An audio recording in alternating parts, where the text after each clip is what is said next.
At 5 in the morning, in the basement of a church, 12 people witnessed Jimi Hendrix set down his guitar and listen in silence, a moment none of them would ever forget. The room was small. Concrete walls painted cream years ago, now faded and cracked at the corners. A single basement window high on the eastern wall let in the first gray light of dawn. Folding chairs stacked against one wall. A wooden cross, simple and unvarnished, hanging above a doorway. The ceiling was low, exposed pipes running across it, the kind of space churches use for storage and potluck dinners and choir practice when the sanctuary upstairs is too cold. It was March 1969. Seattle.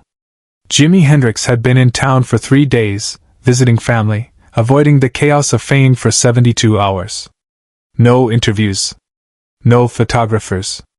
Just walking streets he'd walked as a kid, eating at diners where nobody recognized him yet, sleeping in his aunt's guest room. On his last morning, he'd woken before dawn, insomnia, as usual, and walked. The streets were empty. Rain had fallen during the night, and the pavement reflected streetlights in long streaks.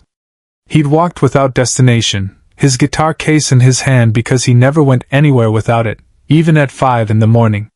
He'd heard the singing from 2 blocks away. Voices. Multiple voices. Harmonizing.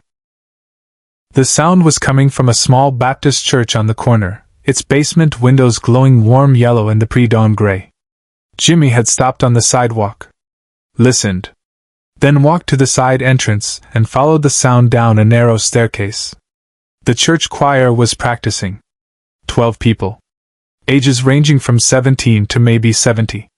They were preparing for Sunday service, which was still 2 days away, but their choir director, a woman named Dorothy Chen, 43 years old, music teacher at the local high school, believed in preparation. Early morning practices. Repetition until the harmonies were flawless. They were singing, "His Eye is on the Sparrow," when Jimi Hendrix appeared in the doorway at the bottom of the stairs. Dorothy saw him first. She didn't recognize him immediately. Just saw a young black man with a guitar case, standing quietly in the doorway, not interrupting, just listening. She raised her hand and the choir stopped mid-phrase. "Can we help you?" Dorothy asked, not unkindly, but with the firmness of someone protecting her space and her choir. Jimi didn't speak right away. He set his guitar case down gently against the wall. "I heard you singing," he said finally, his voice soft, almost apologetic. "From outside. It was beautiful. I didn't mean to interrupt." "We're practicing," Dorothy said. "Private practice. For Sunday service." "I understand." Jimi picked up his case. "I'll go." But one of the choir members, a teenager named Marcus, 17, who'd been trying to grow his hair out like the pictures he'd seen of rock musicians, suddenly stood up straighter. "Wait. Are you Jimi Hendrix?" The room went very still. Dorothy looked at Jimi more carefully now. The wild hair. The gentle way he held himself. The guitar case with stickers on it. "Oh my lord," whispered an older woman named Mrs. Patterson. "That's Jimi Hendrix." Jimi smiled slightly, that shy smile that never quite matched his stage presence. "I really don't want to interrupt. The singing was beautiful and I followed it here." Dorothy Chen was not a woman who impressed easily. She'd taught music for 20 years.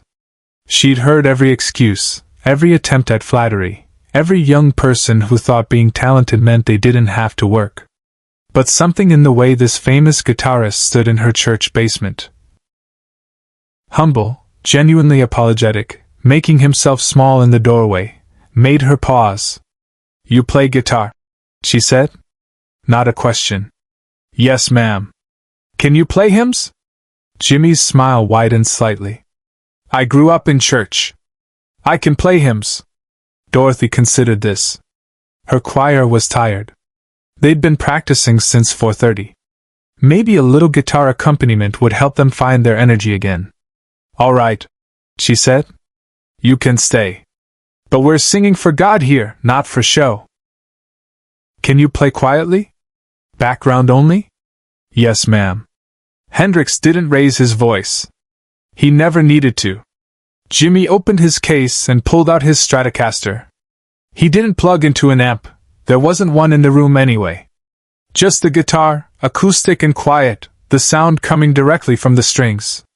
He sat down on the floor in the corner, cross-legged like a student, and rested the guitar across his lap. Dorothy raised her hand. From the top. His eye is on the sparrow. And you. She looked at Jimi. Just follow us. Simple chords. Don't show off. Jimi nodded. The choir began again. Their voices filled the small basement, 12 people singing in harmony, the old hymn about faith and watching and never being alone.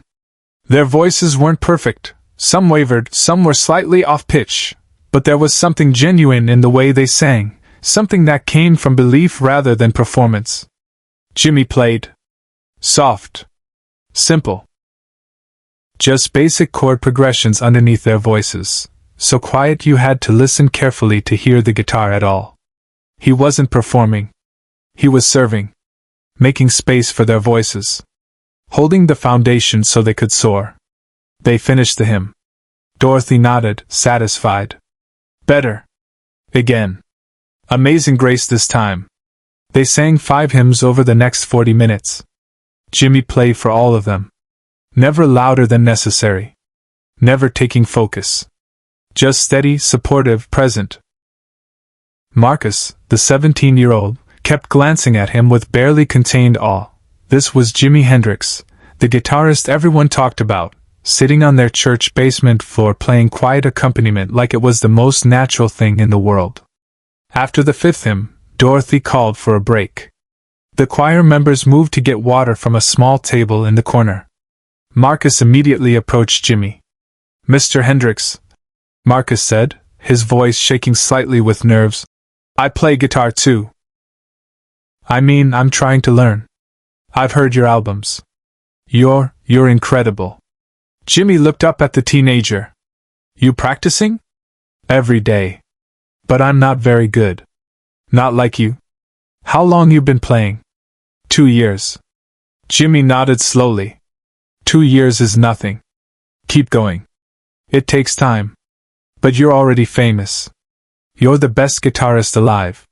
For a moment, something flickered across Jimi's face. Not pride, not pleasure, but something else. Something heavier. Marcus, Jimi said quietly, can I tell you something? The teenager nodded, leaning in. Being the best doesn't matter if you're not serving something bigger than yourself. You hear what I'm saying? All that technical stuff, all those solos, all that showmanship, it's empty if it's just about you. He gestured to the choir, who were chatting quietly across the room. These folks? They're not trying to be the best. They're trying to give something.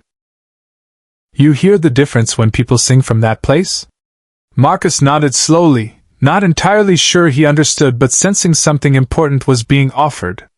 Subscribe and leave a comment, because the meaning of this moment is still unfolding. Dorothy Chen approached them. She'd been watching Jimi interact with Marcus, hearing the gentleness in his voice, the way he made himself equal to a teenage boy who was clearly intimidated. Mr. Hendrix, Dorothy said, we're about to sing our final piece. It's new for us. We've been working on it for 3 weeks and we still can't quite get it right. What is it? A spiritual. Old one. Sometimes I feel like a motherless child. You know it? Jimi's face changed. Something in his eyes went distant, somewhere else. I know it, he said quietly. The problem, Dorothy continued, is we're singing it too pretty. Too polished. I keep telling them it needs to come from a deeper place, but I don't think they understand what I mean. They're singing the notes but not the meaning. She paused, studying him. I wonder if, could you play it first? Just you? Let them hear what it's supposed to feel like before they try again. Jimi looked down at his guitar. His fingers moved slowly across the strings, not making sound, just touching them. You want me to play it alone? Yes. No accompaniment. Just let them listen. The room had gone quiet. The choir members sensed something shifting, though they didn't know what. They moved back to their positions, standing in their informal rows, waiting. Jimi stayed sitting on the floor. He adjusted his guitar across his lap, closed his eyes, and began to play. The first notes were so quiet you almost couldn't hear them. Just fingers on strings, no amplification, the sound barely louder than breathing. But there was something in those notes. Something raw and ancient and unutterably sad. He played the melody of "Sometimes I Feel Like a Motherless Child," slowly. Slowly. Each note given space. Each phrase allowed to resonate before the next one came. His fingers moved across the frets with absolute precision, but there was no showmanship in it, no flash, no technique for technique's sake. This was prayer. The choir members stood frozen. Marcus had tears running down his face and didn't know why. Mrs. Patterson, the older woman, had both hands over her mouth. Dorothy Chen stood very still, barely breathing. Because what Jimi Hendrix was playing wasn't just music. It was loss. It was every moment of feeling abandoned, every night of loneliness, every time someone had been too far from home with no way back. It was his mother dying when he was 15. It was being sent away to live with relatives. It was being black in America.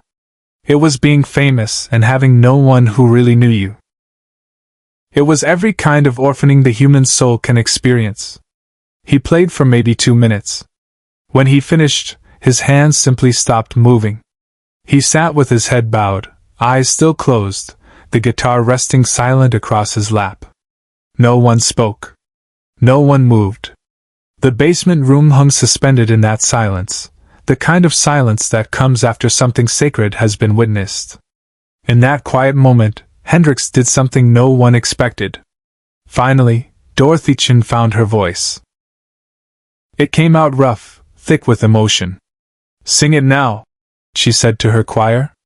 "Sing it like that." But before the choir could begin, Jimi lifted his head. His eyes were wet.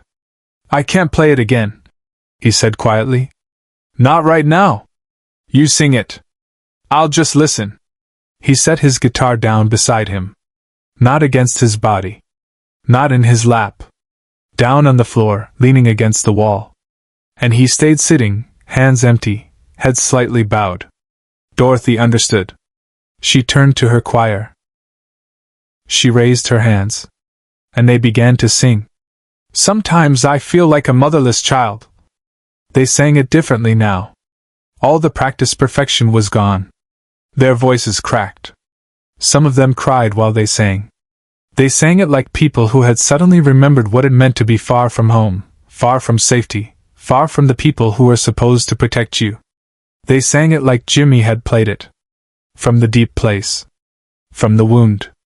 Jimi sat on the floor and listened. His head bowed. His hands in his lap. Tears running down his face openly, unashamedly. Not the famous guitarist. Not the showman. Just a man listening to other people carry the pain he just shared with them. The choir sang 3 verses. When they finished, the silence returned. Deeper this time. Shared. Mrs. Patterson was the first to move. She walked across the room to where Jimi sat and knelt down beside him. She didn't say anything. She just put her hand on his shoulder and left it there. Then Marcus came. Then another choir member. Then another. One by one, all 12 members of the choir came to where Jimi sat on the floor. Some knelt. Some stood. Some put hands on his shoulders. Some just stood close. They formed a circle around him, not saying words, just being present. Dorothy Chen watched this happen. This spontaneous act of care for a stranger who had given them something they didn't know they needed. After a long moment, Jimi lifted his head. He looked at the faces surrounding him. Ordinary people, a church choir, strangers who had become something else in the last hour. "Thank you," he said simply. Dorothy stepped forward. "Mr. Hendrix, you didn't come here to perform for us. You came here to remember something, didn't you?" Jimi nodded slowly. "My mother used to sing that song. I hadn't let myself hear it in years. Sometimes, Dorothy said quietly, we need other people to help us carry what we can't carry alone. Share and subscribe. Some stories deserve to be remembered. Jimmy stayed for another 20 minutes. They didn't sing anymore. They just sat together in that basement room as dawn light grew stronger through the small window. Before he left, Marcus asked if he could shake Jimmy's hand. Jimmy hugged him instead. Keep playing, Jimmy told the teenager. But remember, technique serves the heart, not the other way around. 30 years later, Marcus would become a music teacher himself.